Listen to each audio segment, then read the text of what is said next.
अहमदनगर जिल्ह्यातील संगमनेर शहरात मंगळवारी 2 गटांमध्ये हाणामारीची घटना समोर आली। गाडीला कट लागल्याच्या कारणावरून वाद झाला होता। यानंतर काही तरुणांचा जमाव जमा झाला आणि त्यांनी दुचाकीस्वार तरुणाला बेदम मारहाण केली।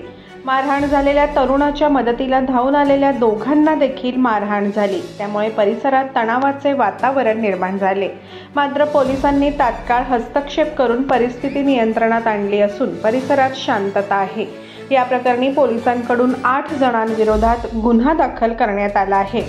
संगमनेर शहरातील दिल्ली नाका परिसरात दुचाकीला कट मारल्याच्या कारणावरून या जमावाने तिघांना मारहाण केल्याची घटना काल सायंकाळी घडली।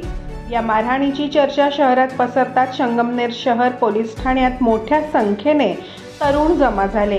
संगमनेर शहर पोलीस ठाण्यात हा जमाव वाढत असतानाच पोलिसांनी हस्तक्षेप करत या जमावाला पांगवलं, तर दुसरीकडे मारहाण झालेल्या घटनास्थळी सुद्धा दुसऱ्या गटातील जमाव एकत्र आला होता। त्यामुळे रात्री संगमनेर शहरातील वातावरण तणावपूर्ण झालं होतं। या प्रकरणी रात्री उशिरा पोलिसांनी राहुल गुंजाळ याच्या फिर्यादीवरून 8 जणांविरोधात विविध कलमान्वये गुन्हा दाखल केला आहे। यातील 3 जणांना ताब्यात घेतल्याची प्राथमिक माहिती असून इतर आरोपींचा शोध पोलीस घेत आहेत।